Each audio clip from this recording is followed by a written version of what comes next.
Audio Jungle.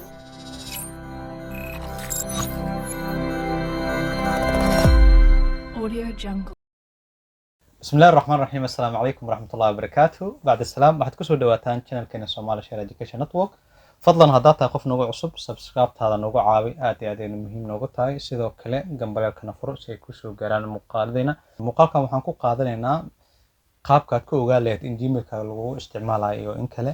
haddaba waxaa dhici karta marmarka qaar inaad gmailkaaga aad yani meel oo kafay lagu cabo ama kaada soo furatay balse aadan ka soo bixin ama device aad haysatay ha noqdo laptop ama mobile wuxuuna ha ahaado aad qof iska siisay balse aad ugu shakishan tahay inuu gmailka meesha ku furan yahay.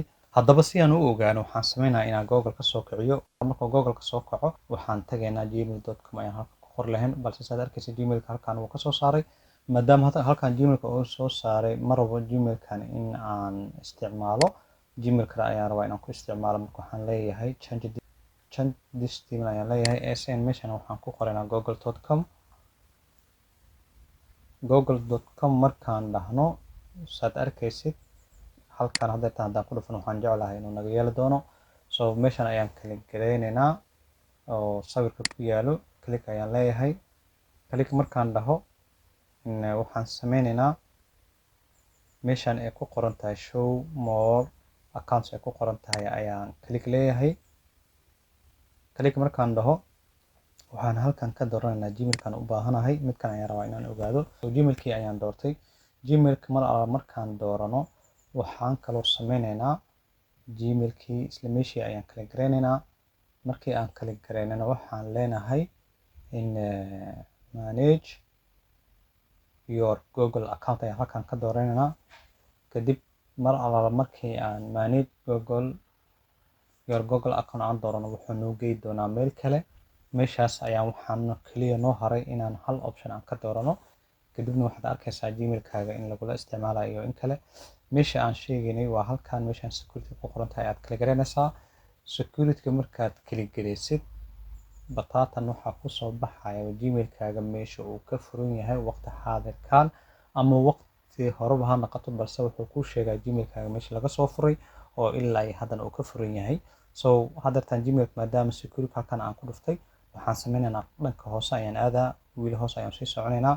hoos markaan sii aado wuxuu leeyahay gmailkaaga in sessionka ugu horeeya ama session 1 number 1 kan ayaa ka furan yahay in computer markii la dhaho yani hal computer ayuu ka furan yahay gmailkan hadda aad fiirinaysid. sidoo kale wuxuu ka furan yahay leeyahay iphone in sidoo kale halkan wuxuu leeyahay 3 oo android mobile ah.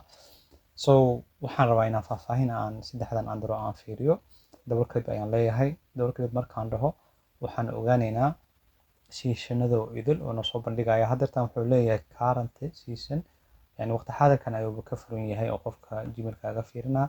sidoo kale halkan wuxuu leeyahay in galaxy A14 yani 5 daqiiqo ka hor wadanka Jarmalka in systemka la isticmaalayo waa android applicationada uu ku furan yahay dhan halkan ku sii xusaya ayaan faahfaahin ayaan galaynaa.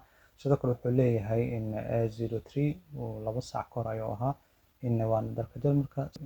sidoo kale halkan wuxuu leeyahay android waxaan la soo furay bisha markay ahayd in 30 January wadanka Netherlands. sidoo kale Samsung browser ayaa laga isticmaalay. sidoo kale halkan wuxuu ku leeyahay in meeshan iphone asigana waa 31. sidoo kale Safari ayaa lagu isticmaalay ayuu ku dhahay. sidoo kale wadanka wuxuu ahaa Netherlands. haddeertan waxaan u laabanaynaa meeshan.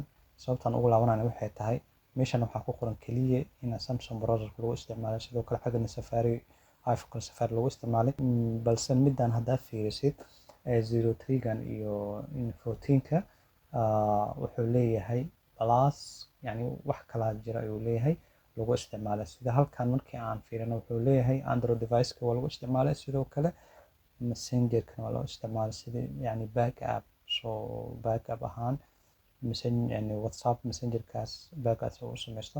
balse haddeertan intan ayaan klik gareynaynaa si aan u ogaano faahfaahin dheeraad ayaan ku dhuftay. waxaan halkan ka fiirinaynaa applicationada isticmaalayo in wuxuu leeyahay 7 daqiiqo hore ayaa kugu dambeysay sidoo kale waxaad ku isticmaaleysaa in Android device-ka iyo productigan ma aqaan wuxuu yahay balse waan fiiriyo application aan furo kaliya u badi AliExpress intan applicationada idil waxay isticmaaleen uu leeyahay Gmail-kaaga in marka saas waxaa kuu fududaanaysa Gmail-kaaga meel aadan ogeyn hadduu ka furan yahay isla markii waxaad leedahay in halkaan markaa ku dhufano for example waxaan leenahay sync out maadaama hadda aadan ahayn balse Gmail-adan mid waa ani midna waa saaxiibkayga oo Netherland jooga ayaa ila isticmaala Gmail-kan so anyway Gmail-kayga waxaan ogaaday inuu safe ii yahay oo waddan kale uu ka furnayn keliyana meesha uu ka furan yahay aan ogahay haddeertaan meeshaan ugu hooseysay markaan geeyo wuxuu leeyahay unknown device ayuu ku furnaa balse wuxuu dhahay inaan sync out aan dhahnay muuqaalkan halkan ayuu ka ekeeyay aadna waxaad fiirisaa haddii uu Gmail-kaaga meelal badan uu ka furan yahay adna aadan ka warheynin haddaba waxaad kula talin lahaa inaad sync out aad dhahdid videogan video xigitaan ku kulmayna waxaan idin leeyahay asalaamu calaykum waraxmatullaahi wabarakaatu